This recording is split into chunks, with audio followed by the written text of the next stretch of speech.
Welcome students in my YouTube channel Amit Gupta Drug Pharmacology. Today we are discussing the another topic of your pharmacology is the antidotes. According to the BSc Nursing second year pharmacology के syllabus के according आपकी unit number 7 में जो part था, पहला part हमने बात की थी drug in addictions, drug use in D addictions is the next topic जो डिस्कस किया था drug use in CPR and emergency, और उसके बाद में विटामिन एंड मिनरल्स थे जो हमने लास्ट लेक्चर में डिस्कस किया था. Today we is discussing the another topic your antidotes. Basically इससे बाद में एक इम्यूनोसप्रेसेंट है, बट इम्यूनोसप्रेसेंट्स हम लोग ऑलरेडी पढ़ चुके थे. आपका एंटी कैंसर थेरेपी थी, उसके बाद में इम्यूनोसप्रेसेंट मैंने आपको पढ़ाया था, वही पार्ट है, तो इसलिए मैं यहाँ रिपीट नहीं करूँगा. इम्यूनोसप्रेसेंट आप वहाँ से देख सकते हैं. नेक्स्ट टॉपिक जो है एंटीडोट्स है, तो एंटीडोट्स आज स्टार्ट करते हैं. What is the antidotes? आप सभी जानते होंगे what is the antidotes. Basically ये क्या करते हैं, जो आपके पॉइजनिंग होती है, उस पॉइजनिंग वाली किसी की पॉइजनिंग हो, जैसे ड्रग भी क्या है, पॉइजन काम करती है. Every drug is poison. क्यों? क्योंकि अगर ड्रग को अगर हम उसकी थेरेपेटिक अमाउंट जितनी अमाउंट में नीड है उतने लेते हैं, तो हमें हमारी जितनी थेरेपेटिक अमाउंट जो है वो हमारे बॉडी के इफेक्ट बेनिफिशियल इफेक्ट प्रोड्यूस करता है. बट हम थेरेपेटिक अमाउंट्स या उसकी जो डोज है उससे बहुत ज़्यादा ले लेते हैं, तो वो ड्रग क्या करती है, हमारे पॉइजन इफेक्ट करती है. तो वही जो जितने भी आपके ड्रग प्रोडक्ट हैं, केमिकल सब्सटेंस, अगर बहुत ज़्यादा क्वान्टिटी में पहुँच जाए हमारी बॉडी में, जो पॉइजन इफेक्ट प्रोड्यूस करते हैं, या कोई पॉइजन है वो हमारी बॉडी में पहुंच जाए, तो वो पॉइजनस करेगा. यानी किसी टाइप की पॉइजनिंग या किसी सब्सटेंस से हो रही है, तो उसको कम करने के लिए, ओवरकम करने के लिए, न्यूट्रलाइज करने के लिए किसका यूज़ करते हैं, एंटीडोट्स का यूज़ करते हैं. तो आप बात करते हैं antidotes. Antidotes is a chemical compound that antagonize and overcome the effect of poison. Antidotes क्या है? केमिकल कंपाउंड्स होते हैं या सब्सटेंस हो सकते हैं जो क्या करते हैं, एंटागोनाइज करते हैं, यानी कि जो पॉइजन है उसके इफेक्ट को रोकने का काम करेंगे. एंटागोनाइज मतलब रोकना, और overcome the effect of poison, और जो पॉइजन के कारण जो बॉडी में इफेक्ट हुए हैं उसको ओवरकम करते हैं, उसको दूर करने का काम करते हैं.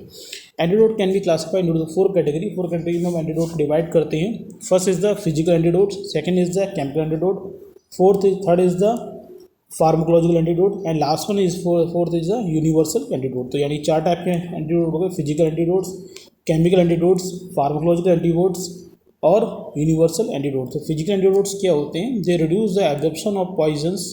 तो यानी फिजिकल एंटीडोट जितने भी होंगे वो आपके पॉइजन जो आप किसी बच्चे ने या किसी ने खा लिया है तो उसके एब्जॉर्प्शन को रोकेंगे, यानी कि बॉडी वहाँ स्टमक पहुँच गया है, स्टमक से वो ब्लड में नहीं पहुँचने देंगे. जैसे कि क्या है एग्जाम्पल, क्या है, एक्टिवेटेड चारकोल, एब्जॉर्ब एल्कोलाइट. जितने भी एल्कोलाइट्स होते हैं, एल्कोलाइट्स मतलब जितनी भी आपकी ड्रग एल्कोलाइट्स कह सकते हैं, जैसे कि आपका बेंजोडाइ, वो जो आपका बेलाडोना है, इसके अलावा आपके हायोसिन्स होते हैं, बहुत सारे कंपाउंड होते हैं एल्कोलाइट जो हमारी बॉडी में डिफरेंट टाइप के बायोलॉजिकल इफेक्ट प्रोड्यूस करते हैं. और एल्कोलाइट कंपाउंड को अगर ज़्यादा क्वांटिटी में लिए जाए तो वो क्या करेंगे, तो वो हमारी पॉइजनिंग इफेक्ट करते हैं. जितने भी एल्कोलाइट कंपाउंड होते हैं उनकी पॉइजनिंग में बेसिकली आप एक्टिवेटेड चारकोल दे दीजिए, तो ये चारकोल क्या करेगा, उसके साथ बाइंडिंग कर लेगा एल्कोलाइट कंपाउंड के साथ में, और उसे एब्जॉर्ब नहीं हो जाएगा ताकि वो ब्लड में नहीं पहुँचता है. ठीक है. और टाइप की पॉइजनिंग में भी ऐसे ही होता है. तो फिजिकल एंटीडोट्स क्या करते हैं, ऐसे ही काम करते हैं कि वो बॉडी में, वो आपके बॉडी में के ब्लड स्टमक में जो पहुँचा हुआ है, GIT में जो पहुँचा हुआ है, वहाँ से ब्लड में जाने से रोकता है, वहाँ वो एब्जॉर्ब कर लेगा. क्योंकि चारकोल आपको पता है क्या फ्री, चारों वैलेंसीज की फ्री होती हैं, तो वो बाइंडिंग आसानी से कर लेता है किसी भी कंपाउंड के साथ में, और उसे वहाँ से एब्जॉर्ब नहीं होने देगा. नेक्स्ट है आपका केमिकल एंटीडोट्स. केमिकल एंटीडोट्स क्या करते हैं, they form a complex with toxic metals और पॉइजन्स. ये केमिकल जो होती हैं वो आपके कॉम्प्लेक्स फॉर्म करते हैं किसी टॉक्सिक मेटल के साथ में या कोई पॉइजन के सब्सटेंस के साथ में. अब वो जो कॉम्प्लेक्स फॉर्म हो जाएगा, इस वजह से वो कॉम्प्लेक्स आपके स्टमक या इंटेस्टाइन से एब्जॉर्ब होकर ब्लड में नहीं पहुंच पाता है. जब वो एब्जॉर्ब नहीं होगा तो उसके इफेक्ट को क्या होगी, कम हो जाएंगे. जैसे एग्जांपल क्या है, चिरेटिक एजेंट जितने भी होते हैं, सोडियम एडिटा है, डाई सोडियम एडिटा है, ये सभी क्या करते हैं, वाइंड हो जाते हैं हैवी मेटल जैसे लेड है, आर्सेनिक है, कॉपर, मरकरी, इनके साथ में क्या करते हैं, एक कॉम्प्लेक्स फॉर्म कर लेते हैं, जिसकी वजह से ये हैवी मेटल जो लेड है, आर्सेनिक, कॉपर, मरकरी, ये आपके ब्लड में एब्जॉर्ब नहीं हो पाते हैं, और पॉइजनिंग इफेक्ट क्या हो, कम से कम हो जाएंगे. तो केमिकल एंटीडोट क्या करते हैं, बेसिकली ये क्या करते हैं, कॉम्प्लेक्स फॉर्म करते हैं किसी पॉइजन मेटल के साथ में या फिर किसी पॉइजन सब्सटेंस के साथ में. नेक्स्ट है आपका फार्माकोलॉजिकल एंटीडोट्स. फार्माकोलॉजिकल एंटीडोट्स क्या होते हैं, they compete for binding to same receptors. यानी कि जो क्या करेंगे, जो आपकी पॉइजन जिस रिसेप्टर से जाके बाइंड होता है उसी रिसेप्टर पे जाके ये बाइंड हो जाते हैं, उसको कम्पीट करते हैं. मतलब क्या करेंगे, जाके जो रिसेप्टर्स को ये अफेक्ट कर रहे थे, मान लीजिए जैसे मॉर्फिन है, जैसे एग्जाम्पल दिया है naloxone, opiate receptor antagonist for the morphine poisoning. तो नेलोक्सिन जो होगा वो क्या करेगा, आपका नेलोक्सिन जाके उस ओपिएट रिसेप्टर पे जाके बाइंड हो जाएगा और उसके इफेक्ट को उसको एक्टिवेट नहीं होने देगा। नहीं तो मॉर्फिन क्या करता था, मॉर्फिन ओपिएट रिसेप्टर पे एक्टिवेट हो जाता। मतलब बात वही है कि रिसेप्टर साइड एक है, अगर वो पॉइजन एक्टिवेट करेगा तो पॉइजन इफेक्ट जनरेट होंगे।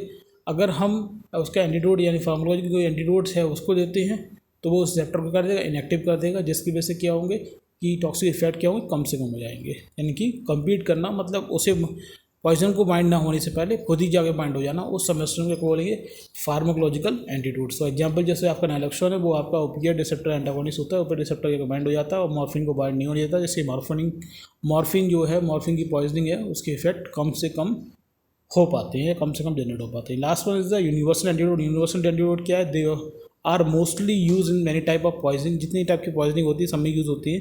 जैसे आपका टैनिक एसिड, टैनिक एसिड क्या करेंगे, जितने भी एल्कोलाइड्स होते हैं, जितने भी सबस्टेंस होते हैं, उनके साथ वो बाइंड हो जाती हैं और वो आपको उनको एब्जॉर्ब नहीं होने देंगे। जैसे फिर आपका पोटेशियम परमैंगनेट है या फिर आपका हाई अमाउंट में घी है, ये सब ये मतलब फैटी सब्सटेंस दिया जाता है ताकि वोमिटिंग हो जाए। वोमिटिंग होने की भी क्या होंगे, वो एब्जॉर्ब ना होंगे। तो वोमिटिंग करने वाले कोकोनट ऑयल है, हाई अमाउंट ऑफ फैट घी है, टैनिक एसिड है, KMnO4 है। तो ये बेसिकली क्या करते हैं, गैस्ट्रिक लेवेज करेंगे और गैस्ट्रिक लेवेज होने की वजह से क्या होगा कि आप कोई भी वो पॉइजन है वो आसानी से आपके स्टमक से या पॉइजन या इंटेस्टाइन से एब्जॉर्ब नहीं हो पाता है। तो पॉइजन के एंटीडोट आपके चारों टाइप के हो गए, physical antidotes, chemical antidotes, pharmacological antidotes and universal antidote. तो यूनिवर्सल एंटीडोट मोस्टली सभी टाइप की पॉइजनिंग में यूज़ किए जाते हैं। अब आते हैं हम स्पेसिफिक एंटीडोट्स की बात करेंगे जो स्पेसिफिक किसी पर्टिकुलरी की पॉइजनिंग में यूज़ करेंगे। तो सबसे पहले बात करते हैं पैरासिटामोल पॉइजनिंग। पैरासिटामोल पॉइजनिंग ज़्यादातर बच्चों को होती है, क्योंकि बच्चों को कोई फीवर आता है तो उनको पैरासिटामोल अक्सर दिया जाता है। और पैरासिटामोल की कभी कभी क्या होता है, चाइल्ड जो होते हैं वो छोटी बोतल रखी हुई है, उन्होंने उठाई और पूरी पी ली, तो उनका क्या होगा, पूरी बोतल सिरप को और पैरासिटामोल पूरी पीने के कारण क्या होगा, पैरासिटामोल के उनके अंदर क्या हो गया, अमाउंट ज़्यादा पहुंच गया, जिसके पैरासिटामोल पॉइजनिंग हो जाती है। अक्सर ये पॉइजनिंग चिल्ड्रंस के लिए ही ज़्यादा ऑब्जर्व होती है, क्योंकि वो गलती से वो पी लिया या ज़्यादा से गलती से उनको डोजिंग ज़्यादा हो गई। अब जब पॉइजनिंग पैरासिटामोल पॉइजनिंग हो जाएगी तो उस कंडीशन में क्या होगा, लीवर डैमेज होना शुरू होता है, लीवर डैमेज होना शुरू हो जाता है, जॉन्डिस जैसे सिम्टम जनरेट होना शुरू हो जाते हैं due to the paracetamol poisoning. तो उसको ओवरकम करने के एंटीडोट कौन सा होता है, N-acetylcysteine। N-acetylcysteine क्या करेगा कि पैरासिटामोल के जो आपकी पॉइजनस सबस्टेंस जो बनता है, पॉइजन मेटाबोलाइट जो बनता है पैरासिटामोल के कारण, वो आपका नहीं बनता, वो उसे नॉन टॉक्सिक कंपाउंड में चेंज कर देगा, जिससे वो बॉडी बाहर निकल जाता है और उसके टॉक्सिक इफेक्ट कम से कम हो जाते हैं। यानी कि जो टॉक्सिक कंपाउंड जो पैरासिटामोल प्रोड्यूस कर रहा है, उसको ये प्रोड्यूशन जो टॉक्सिक कंपाउंड जो प्रोड्यूस पैरासिटामोल से हो रहा था ज़्यादा डोज के कारण, वो प्रोड्यूस नहीं होगा। जब वो प्रोड्यूस नहीं होगा तो आसानी से क्या होंगे, टॉक्सिक इफेक्ट न्यूट्रलाइज हो जाएंगे। तो इसका एंटीडोट कौन सा होता है, N-acetylcysteine। डोज कितनी है, 70 to 140 mg पर kg बॉडी वेट दे सकते हैं। नेक्स्ट आपकी मॉर्फिन पॉइजनिंग। मॉर्फिन पॉइजनिंग यानी कि अफीम की पॉइजनिंग जिसे बोलते हैं। अफीम जो क्या है, मॉर्फिन ही है। तो अफीम को ज़्यादा खा ले तो वो क्या है, मॉर्फिन पॉइजनिंग में आएगा। उस कंडीशन में क्या देते हैं, नैलोक्सोन एंटीडोट है, मैंने बताया था। ये अब इसीलिए क्या करता है, ओपिएट रिसेप्टर को ब्लॉक कर देगा या और कम्पीट करता है मॉर्फिन के। तो मॉर्फिन वहाँ ओपिएट रिसेप्टर एक्टिवेट नहीं कर पाएंगे, जब एक्टिवेट नहीं कर पाएंगे तो टॉक्सिक इफेक्ट जनरेट नहीं कर पाएंगे। इस वजह से नैलोक्सिन दिया जाता है कि वो ओवरकम कर देता है मॉर्फिन की इफेक्ट के लिए। डोज कितनी है, 1 to 2 mg IV रिपीटेड देते हैं हर 15 मिनट से, जब तक रिलीफ ना मिले। फिर आते हैं heparin poisoning. Heparin poisoning basically होता तभी ये हॉस्पिटल में किसी गलती के कारण या हायर डोज ऑफ हेपेरिन की वजह से हो जाता है। हॉस्पिटल मिसअंडरस्टैंड हो, हॉस्पिटल में कुछ किसी वजह से ज़्यादा डोज किसी पेशेंट लग जाए तो फर्स्ट हेपेरिन पॉइजनिंग की वजह से रहती है। हेपेरिन का बेसिकली यूज़ कब किया जाता है, जब किसी को पेशेंट को हार्ट अटैक हो गया और इम्बोलिज्म के कारण हार्ट अटैक हुआ। तो इम्बोलिज्म जो बना हुआ है आर्टरी के अंदर, तो उसको ब्रेक डाउन करना है, उसको तोड़ना है, जो क्लॉट बन गया है उसको तोड़ना है, तो उसके लिए हेपेरिन का इंजेक्शन दिया जाता है। इन केस अगर हेपेरिन ज़्यादा क्वांटिटी में पहुंच गया है, तो ज़्यादा क्वांटिटी में पहुंचने पहले आपने ब्लॉक तो तोड़ दिया, ब्लॉकेज तो क्लियर कर दिया, लेकिन हेपेरिन की ज़्यादा डोज रही। उस कंडीशन में क्या हुआ कि हेपेरिन की वजह से ब्लड का क्लॉट कहीं बन नहीं पा रहा है, और ब्लड का क्लॉट कहीं बन नहीं पा रहा हुआ तो ब्लड की ब्लीडिंग कहीं हो सकती है, बॉडी में कहीं भी इंटरनल ब्लीडिंग के चांसेस बढ़ जाएंगे। तो उसको ओवरकम करने के लिए जब आपने ज़्यादा डोज अगर हेपेरिन की पहुंच गई, हेपेरिन की पॉइजनिंग हो गई है, तो उस कंडीशन में एंटीडोज यूज़ किया जाता है। वो कौन सा है, प्रोटामीन सल्फेट। प्रोटामीन सल्फेट जो है वो आपकी डोज कितनी रहती है, 1 mg IV every 100 unit of heparin. जितनी यूनिट आपने हेपेरिन दी है उसको उतने हिसाब से हम उसकी डोज को प्रोटामिन सल्फेट को दे दिया जाता है। अब आते हैं साइनाइड पॉइजनिंग। साइनाइड पॉइजनिंग अक्सर हो जाती है अगर कोई पेशेंट सोडियम नाइट्रेट पी लेता है, सोडियम सल्फेट की ज़्यादा क्वांटिटी ले लेता है, सॉरी गलत बोल दिया मैंने। साइनाइड पॉइजनिंग बहुत सारे कंपाउंड होते हैं जिसमें साइनाइड होता है। अगर साइनाइड डेरिवेटिव कंपाउंड कोई पेशेंट खा लेता है, कोई बच्चा खा लेता है, तो साइनाइड पॉइजनिंग हो जाती है। उस कंडीशन में एंटीडोट जो यूज़ किया जाता है वो सोडियम नाइट्रेट है और सोडियम डाइसल्फेट है। सोडियम नाइट्रेट बेसिकली साइनाइड के साथ में कंपाउंड सोडियम साइनाइड के साथ बाइंड होगा। बाइंड होने के बाद में एक नॉन टॉक्सिक कंपाउंड को फॉर्म करता है। इसी तरीके सोडियम सल्फेट भी ये क्या करते हैं, साइनाइड के साथ में बाइंड होते हैं, कॉम्प्लेक्स फॉर्म करते हैं और नॉन टॉक्सिक कंपाउंड में फॉर्म कर देते हैं। बेसिकली आपका सोडियम नाइट्रेट और सोडियम डाइसल्फेट दोनों ही देते हैं आपके इसमें साइनाइड पॉइजनिंग में। क्या डोज क्या रहती है, 10 ml पर 3% ऑफ सोल्यूशन आईवी दिया जाता है सोडियम नाइट्रेट, और सोडियम थाइसल्फेट होगा वो तो 50 ml 20% सोल्यूशन ऑफ आईवी दिया जाता है। ठीक है, नेक्स्ट आते हैं ऑर्गेनोफॉस्फोरस पॉइजनिंग। ऑर्गेनोफॉस्फोरस पॉइजनिंग क्या होती है, जितनी भी आपके पेस्टिसाइड्स आते हैं, हर्बिसाइड पेस्टिसाइड जितने भी आप खेतों में जो यूज़ करते हैं पेस्टिसाइड के रूप में या इंसेक्टिसाइड जो यूज़ करते हैं, उसमें मेनली ऑर्गेनोफॉस्फोरस डेरिवेटिव कंपाउंड होते हैं। और ऑर्गेनोफॉस्फोरस डेरिवेटिव कंपाउंड अगर हमारी बॉडी में कहीं ज़्यादा पहुंच जाएँ तो उस वजह से क्या होती है, ऑर्गेनोफॉस्फोरस पॉइजनिंग होती है, जिसकी वजह से हमारी बॉडी में क्या होगा, बहुत ज़्यादा कॉन्ट्रैक्शन होगा, बहुत ज़्यादा सेक्रेशन ज़्यादा होगा, लार बहुत ज़्यादा मिलेगी, हार्ट रेट कम होने लगेगी। बहुत सारे इफेक्ट होते हैं जो आपके एसिटाइलकोलिन की सेक्रेशन को बहुत ज़्यादा बढ़ा देते हैं। तो एसिटाइलकोलिन की ओवर एक्टिविटी होने लगती है due to the organophosphorus poisoning. तो एसिटाइलकोलिन के जितने भी कारण होंगे वो सब साइड इफेक्ट ज़्यादा आपको जनरेट होने लगते हैं। तो इससे भी क्या है, ज़्यादा अगर ऑर्गेनोफॉस्फोरस पॉइजनिंग बहुत लॉन्ग टाइम तक मेंटेनिंग तो डेथ भी हो सकती है। तो उसको ओवरकम करने के लिए एंटीडोट क्या होंगे, दो होते हैं, एक एट्रोपिन और पैराडॉक्साइन। एट्रोपिन क्या करता है, बेसिकली ये जो आपके एसिटाइलकोलिन की जो ओवर एक्टिविटी है उसको ये काम करेंगे कौन, एट्रोपिन।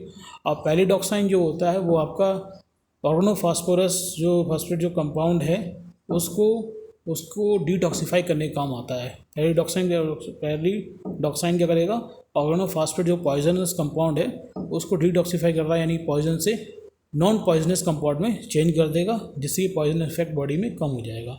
डोज क्या रहती है, 2 mg IV repeated every 10 minute से देते हैं जब तक इफेक्ट न्यूट्रलाइज ना हो जाए, और 1 mg IV every 3 to 4 hours दे सकते हैं पैराडॉक्साइन को। एट्रोपिन को कितना दिया जाएगा, 2 mg IV repeated every 10 minute से, और पैराडॉक्साइन देना है तो उसमें 1 mg IV every 3 to 4 hours दिया जाता है। नेक्स्ट आते हैं थियोफाइलिन या कैफीन पॉइजनिंग। अगर किसी ने कैफीन ज़्यादा क्वांटिटी में खा लिया है या थियोफाइलिन कंपाउंड होता है, अगर वो ज़्यादा कहीं पहुँच गया है तो उस कंडीशन जो पॉइजनिंग होगी वो क्या होगी, थियोफाइलिन या कैफीन पॉइजनिंग होगी। उस कंडीशन में एंटीडोट जो यूज़ करते हैं स्मॉल यूज़ करते हैं। डोज कितनी रहती है, 25 to 50 mg kg पर मिनट IV दी जाती है। फिर आते हैं एट्रोपिन पॉइजनिंग। एट्रोपिन पॉइजनिंग के भी चांसेस हो सकते हैं अगर किसी पर्सन ने एट्रोपिन की ज़्यादा डोज ले ली है, या फिर बेलाडोना जो डेरिवेटिव कंपाउंड होते हैं, ये बेलाडोना एक एल्कोलाइड्स होती हैं, उसका भी पॉइजन इफेक्ट लाइक एट्रोपिन जैसा होता है। और वो भी जो बेलाडोना पॉइजनिंग होगी तब भी क्या होगा, हमें एट्रोपिन पॉइजनिंग के ही एंटीडोट को यूज़ किया जाता है। तो एट्रोपिन पॉइजनिंग होगी तो अल्फा जो आपके एसिटाइलकोलिन की इफेक्ट हैं वो ज़्यादा बढ़ जाते हैं। एसिटाइलकोलिन रिसेप्टर बहुत ज़्यादा एसिटाइलकोलिन की ओवर एक्टिविटी क्या होगी, बहुत ज़्यादा बढ़ जाती है, मतलब कम हो जाती है। बहुत ज़्यादा एक्टिविटी ऑफ एसिटाइलकोलिन एक्टिविटी बहुत ज़्यादा कम हो जाएगी, तो उस वजह से क्या हो, बहुत सारे एडवर्स इफेक्ट जनरेट होते हैं। क्योंकि एट्रोपिन क्या करेंगे, जो कोलिनी रिसेप्टर होंगे ब्लॉक करने का काम करेंगे। जब ये ज़्यादा क्वांटिटी में पहुँच गया तो क्या होगा, एसिटाइलकोलिन की एक्टिविटी कम हो जाएगी, और एक्टिविटी कम होने के कारण क्या होगा, बॉडी सेक्रेशन कम हो जाएंगे, बॉडी के स्मूथ मसल्स का मूवमेंट कम हो जाएगा, GI कॉन्स्टिपेशन होगा, हार्ट रेट बहुत ज़्यादा बढ़ जाएगी, ये सब चीज़ें होंगी। तो उस कंडीशन उसकी पॉइजनस इफेक्ट को न्यूट्रलाइज करने के लिए एंटीडोट दिया जाता है, कौन सा, साइक्लोस्टिकामाइन, सीजोस्टिकामाइन दिया जाता है। ये सीजोस्टिकामाइन बेसिकली क्या करते हैं, ये आपके लेवल ऑफ एसिटाइलकोलिन को बढ़ा देते हैं, जिससे कि एट्रोपिन का इफेक्ट क्या होता है, कम से कम होने लगेगा। कोई एट्रोपिन और एसिटाइलकोलिन दोनों क्या करते हैं, अपोजिट काम करते हैं। अगर हम एसिटाइलकोलिन लेवल बढ़ा देंगे तो एट्रोपिन का इफेक्ट क्या होगा, कम हो जाएगा। तो एंटीडोट्स जो है आपका सीजोस्टिकामाइन है वो क्या करता है, बेसिकली एसिटाइलकोलिन को लॉन्ग टाइम एसिटाइलकोलिन कंसंट्रेशन को बढ़ा देता है, जिसकी वजह से क्या होता है, एट्रोपिन के इफेक्ट क्या होते हैं, ओवरकम हो जाते हैं, कम हो जाते हैं। डोज क्या है, 1 to 2 mg IV स्लोली देते हैं, ये हम सबक्यूटेनियस रूट से दे सकते हैं। उसके बाद आते हैं हम कॉपर पॉइजनिंग। कॉपर पॉइजनिंग अगर किसी को कॉपर मेटल किसी ने ले लिया, या किसी कॉपर का पानी गर्म किया, वो किसी ने गर्म पानी कॉपर का है, या कॉपर किसी कंसंट्रेशन में ज़्यादा थी, किसी भी वजह से कॉपर अगर हमारी बॉडी में ज़्यादा पहुंच गई तो उस कंडीशन में क्या होगी, कॉपर पॉइजनिंग हो जाएगी। अब कॉपर पॉइजनिंग को न्यूट्रलाइज करने के लिए हमारी जो कॉपर के एक हैवी मेटल है जो बहुत दिक्कत करता है बॉडी में, ज़्यादा क्वांटिटी पर, जो लाइट क्वांटिटी में हमारी ये बॉडी को हेल्पफुल है, अच्छा है, लेकिन जब ज़्यादा क्वांटिटी होगी तो वो क्या है, बहुत ज़्यादा टॉक्सिक कंपाउंड हो जाता है कॉपर। तो कॉपर बहुत माइनर कंपाउंड, बहुत ट्रेस एलिमेंट है, बहुत लेसर अमाउंट में हमारी बॉडी में अच्छा काम करेगा, बट थोड़ी भी क्वांटिटी बढ़ेगी तो वो क्या टॉक्सिक इफेक्ट प्रोड्यूस करता है। तो एंटीडोट क्या होगा, डी पेनिसिलामिन ये आता है। डी पेनिसिलामिन बेसिकली कॉपर को साथ में कॉम्प्लेक्स फॉर्म करता है, जिससे कॉपर के साइड इफेक्ट होते हैं, कॉपर का जो एक्टिविटी होती है वो सप्रेस हो जाती है। डोज इसलिए 100 mg पर kg पर डे बाई ओरल रूट दे सकते हैं। अब आते हैं आयरन पॉइजनिंग। आयरन पॉइजनिंग भी बेसिकली ज़्यादातर बच्चों के केसेस में ज़्यादा होती है, बच्चों के केसेस ज़्यादा होती है जो आयरन प्रिपरेशंस हैं, जिसमें एनीमिया के पेशेंट हैं, एनीमिया के बच्चे हैं, तो उनको आयरन प्रिपरेशन आयरन की सिरप दे जा रही है। अब बाई चांस किसी बच्चे ने आयरन की सिरप उठाई और पी ली, ज़्यादा डोज ऑफ आयरन पहुँच गई उसकी बॉडी के अंदर, तो आयरन पॉइजनिंग के खतरे बढ़ गए। अब ये भी हो सकता है कोई पर्सन है जिसको पता नहीं है कि रोज़ आयरन की 1 गोली खानी है, 2 गोली खानी है, उसने सुबह दोपहर 3 टाइम खा ली आयरन गोली, जब अननोन था। तो आयरन की गोली क्या है, ओडी खाई जाती है, उसने 3 टाइम में खा ली, तो उस कंडीशन में क्या होगा, पॉइजनेस होगा, आयरन पॉइजनेस उसको भी हो सकती है। अरे बच्चों को पॉइजनिंग कैसे हो सकती है, उसने पूरा सिरप पी लिया, आपने कहीं रख दिया एक्सीडेंटली, उसने उठाया और उसने पूरा पी लिया, तो आयरन पॉइजनिंग हो जाएगी। तो आयरन पॉइजनिंग को में बहुत सारे एडवर्स इफेक्ट होते हैं। उसमें क्या होगा, उसमें एंटीडोट्स क्या यूज़ किया था, डेक्सट्रोक्सामीन भी इंजेक्शन होता है, जो क्या आयरन के साथ में कॉम्प्लेक्स फॉर्म करेगा और उसके पॉइजनस इफेक्ट को कम कर देता है। डोज कितनी आती है, 15 mg पर kg हावर्स दी जाती है, IV रूट्स दी जाएगी। नेक्स्ट है आपका arsenic poisoning. Arsenic heavy metal से ये हमारी बॉडी में जितने भी आपके बॉडी के टिश्यू होते हैं उनको डैमेज करना शुरू कर देता है। स्पेशली ब्रेन में हमारी टॉक्सिसिटी ज़्यादा करता है आर्सेनिक, अगर ब्रेन में पहुंच जाए, ब्रेन के नर्व टिश्यू को डैमेज करना शुरू कर देता है। इसलिए आर्सेनिक, और किसी के ब्लड में arsenic by the through the food कहीं आर्सेनिक पहुंच गया, या किसी वाटर में आर्सेनिक क्वांटिटी ज़्यादा है, टॉक्सिक अमाउंट ज़्यादा है, तो उससे पॉइजनिंग ये होने के खतरे बढ़ जाते हैं आर्सेनिक पॉइजनिंग के। एंटीडोट इसमें डाइमरकैप्रोल दिया जाता है। डाइमरकैप्रोल ये क्या है, बेसिकली ये कॉम्प्लेक्सिंग एजेंट है। ये भी क्या करेगा, आर्सेनिक जो मेटल्स है उसके साथ में कॉम्प्लेक्स फॉर्म करता है और उसकी जो आपकी टॉक्सिक इफेक्ट है उसको क्या कर देगा, कम कर देता है। डोज क्या है, 400 से 800 mg डीप IV रूट से हम दे देते हैं, ठीक है। नेक्स्ट आपका लेड पॉइजनिंग। लेड भी क्या है आपका, एक हैवी मेटल है, ये भी आर्सेनिक की तरह बहुत सारे साइड इफेक्ट हमारी बॉडी में प्रोड्यूस करता है अगर ज़्यादा क्वांटिटी में पहुंच जाए। एंटीडोट क्या है, कैल्शियम डाइसोडियम एटा, ये भी एक आपका चिलेटिंग एजेंट है या कॉम्प्लेक्सिंग एजेंट है। ये भी क्या करेगा, लेड के साथ में कॉम्प्लेक्स फॉर्म करेगा और इसके जो टॉक्सिक इफेक्ट है उसको न्यूट्रलाइज कर देता है या उसको ओवरकम कर देता है। डोज क्या रहती है, 1 mg इन 250 ml सलाइन इन्फ्यूजन से हम उसे दे सकते हैं। इंसुलिन पॉइजनिंग, कभी कभी ऐसा होता है हाइपोग्लाइसेमिक कंडीशन, जैसे कोई पेशेंट है, डायबिटिक पेशेंट है, उसको इंसुलिन की थेरेपी चल रही है, इंसुलिन की डोज चल रही है, लेकिन उसने खाना कम खाया है या ग्लूकोज की मतलब खाना या फूड कम ले रहा है और इंसुलिन प्रॉपर तरीके से ले जा रहा है, तो क्या होगा कि जब उसने खाना कम खा रहा है तो बॉडी में ग्लूकोज बढ़ नहीं रहा है और इंसुलिन आप ज़्यादा दे रहे हैं, तो इंसुलिन जब ज़्यादा क्वांटिटी पहुँच गई तो क्या होगा, हाइपोग्लाइसीमिया हो जाएगा। हाइपोग्लाइसीमिया मतलब ग्लूकोज लेवल बॉडी में बहुत ज़्यादा कम हो जाएगा। तो उस कंडीशन में क्या है, ग्लूकोज जब बहुत ज़्यादा कम हो जाएगा तो डायबिटिक कोमा जैसी कंडीशन बच जाती है, क्योंकि ब्रेन में मैंने आपको बताया था, ब्रेन को हमेशा ग्लूकोज ऑक्सीजन की जरूरत होती है और ब्रेन को ऑक्सीजन और ग्लूकोज दोनों चीज़ नहीं मिलेगी तो क्या होगा, ब्रेन की टिश्यू डैमेज हो जाती है, तो डायबिटिक कोमा जैसी कंडीशन बन जाती है जब सीवियर हाइपोग्लाइसीमिया हो। तो वो जैसी कंडीशन क्यों हो रही है, क्योंकि इंसुलिन पॉइजनिंग वजह से, इंसुलिन ज़्यादा क्वांटिटी हमारी बॉडी में पहुँच गई। तो उसको ओवरकम करने का यही तरीका है, आप ग्लूकोज दीजिए, ग्लूकोज एडोस है उसका, और बेसिकली ये 50 ml और 50% ऑफ सोल्यूशन में दिया जाता है। और ये अक्सर डॉक्टर्स क्या होते हैं कि हाइपोग्लाइसीमिया होता है तो ग्लूकोज जो पाउडर आता है, ग्लूकॉन डी है, ये सब चीज़ें दी जाती हैं, तो उससे भी ओवरकम किया जा सकता है इंसुलिन के पॉइजन को भी, ठीक है। नेक्स्ट है carbon monoxide. Carbon monoxide poisoning जो होती है, अक्सर किसी कहीं पर आग लग गई, आग लगने के कारण वहाँ पे जब धुआं आ रहा था, धुआं से दम घुट जाता है लोगों का। वो दम घुटता क्यों है, कार्बन मोनोऑक्साइड जो गैस होती है उस वजह से क्या होगा, कार्बन मोनोऑक्साइड उसके फेफड़ों में ज़्यादा पहुँच जाती है, जिसकी वजह से क्या होता है, कार्बन मोनोऑक्साइड पॉइजनिंग हो जाती है। तो उसका एंटीडोट एक ही है कि वो जो कार्बन मोनोऑक्साइड की वजह से क्या है, हमारी बॉडी में एसिडिक कंपाउंड ज़्यादा हुए हैं, तो उसको न्यूट्रलाइज करने की तरीका ऑक्सीजन। तो उसके ऊपर उस पेशेंट को क्या करते हैं, 100% ऑक्सीजन को देते हैं, ऑक्सीजन देते हैं हाई फ्लो मास्क के थ्रू। जितनी ज़्यादा ऑक्सीजन देंगे तो उतने ही हमारे वो कार्बन मोनोऑक्साइड क्या होगी, बॉडी से बाहर निकलती जाएगी, ऑक्सीजन पहुँचती जाएगी, तो जिससे क्या है उसके साइड इफेक्ट को ओवरकम किया जा सकता है। नेक्स्ट है आपका नाइट्रेट पॉइजनिंग। नाइट्रेट पॉइजनिंग बहुत सारे नाइट्रेट कंपाउंड होते हैं, जैसे ब्लड वेसल्स डायलेट करने काम आते हैं। सोडियम जो आपके सॉर्बिट्रेट है, इसी तरह सोडियम नाइट्रोक्लोराइड है, बहुत सारे कंपाउंड हैं जो हमारे बॉडी में नाइट्रेट जैसे डोज ड्रग यूज़ किया जाता है। अगर गलती से नाइट्रेट की डोज ज़्यादा पहुंच गई हमारी बॉडी में तो क्या होगा, नाइट्रेट पॉइजनिंग हो जाएगी। उस कंडीशन में हम मिथाइल ब्लू यूज़ करते हैं। मिथाइल ब्लू नाइट्रेट के साथ में कॉम्प्लेक्स फॉर्म करते हैं और उसको नॉन टॉक्सिक कंपाउंड में चेंज करते हैं, जिससे उससे इफेक्ट क्या हो, कम से कम हो जाते हैं। डोज क्या रहती है, 0.1% सॉल्यूशन IV रूट से दिया जाता है। वारफिन पॉइजनिंग है। वारफिन पॉइजनिंग बेसिकली, वारफिन क्या है, एंटीकोगुलेंट ड्रग है, ओरल एंटीकोगुलेंट ड्रग होती है। और वारफिन क्वांटिटी किसी पेशेंट ने वारफिन का डोज ज़्यादा पहुंच गई या गलती से या ज़्यादा ड्रग खा ली तो उस कंडीशन जो पॉइजनिंग होगी, कौन सी, वो वारफिन पॉइजनिंग होगी, जिसकी वजह से क्या होगा, ब्लड का क्लॉट नहीं बन पाएगा, क्योंकि ये क्या है, एंटीकोगुलेंट।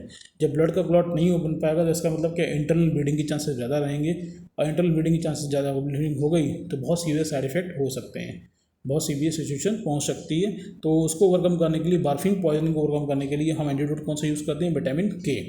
डोज क्या रहती है, 10 mg IV रूट से, IM रूट से दी जाती है। और अब फर्स्ट डोज होगी वो 10 mg IV इंट्रामस्कुलर दी जाएगी। उसके बाद हम 5 mg हर 4 घंटे में देते रहते हैं जब तक इसके इफेक्ट न्यूट्रलाइज ना हो जाए। लास्ट आपका है बेंजोडाइपिन पॉइजनिंग। बेंजोडाइपिन पॉइजनिंग के चांसेस उन लोगों में रहते हैं जो आपकी स्लीपिंग पिल्स हैं, कोई स्लीपिंग पिल्स ज़्यादा ले लेता है, या स्लीपिंग पिल्स जितनी भी आती हैं वो सब बेंजोडाइपिन डेरिवेटिव कंपाउंड होती हैं, जैसे डायजेपाम है, लोराजेपाम है, ऑक्साजेपाम है, या तो ये सभी क्या होती हैं, आपके डायजेपाम डेरिवेटिव होती है, स्लीपिंग पिल्स जिसे बोलते हैं। अगर स्लीपिंग पिल्स को ज़्यादा लेता है, ज़्यादा खा लेता है, तो उसका जो पॉइजनिंग होगी वो कौन सी होगी, बेंजोडाइपिन पॉइजनिंग होती है। बेंजोडाइपिन पॉइजनिंग में जो एंटीडोट क्या होता है, फ्लूमाजिल होता है, फ्लूमाजिलीन होता है। फ्लूमाजिलीन बेसिकली क्या करता है, ये आपका एंटागोनिस्ट होता है गावा ए रिसेप्टर पे, क्योंकि ये जो जितने बेंजोडाइपिन रिसेप्टर हैं ये गावा ए रिसेप्टर को स्टिमुलेट करते हैं, जिसकी वजह से क्या होता है, बॉडी में डिप्रेशन इफेक्ट आता है, CNS डिप्रेस होने लगता है, नींद आने लगती है, सेडेशन इफेक्ट प्रोड्यूस होता है।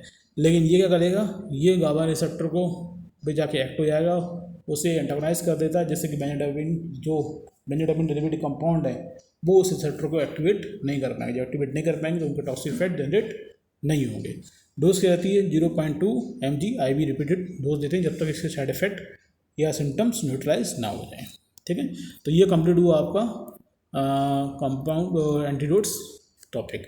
इसमें कोई क्वेरी हो तो क्वेश्चन जो भी हो, अगर बाई चांस क्वेश्चन हो तो कमेंट बॉक्स जरूर पूछिएगा। वीडियो पसंद आया हो तो लाइक ज़रूर कीजिएगा, और आपको लगता है ये वीडियो किसी को शेयर करने पर उसके लिए हेल्पफुल होता है, जरूर से शेयर कीजिएगा। आपने अब तक मेरे चैनल को सब्सक्राइब नहीं किया है, जरूर सब्सक्राइब कीजिएगा, साथ में बेल आइकन जरूर दबाइएगा, ताकि आपको नए नए वीडियो का नोटिफिकेशन मिलता रहे और आप नए नए वीडियो को देखकर अपना ज्ञान बढ़ाते रहें।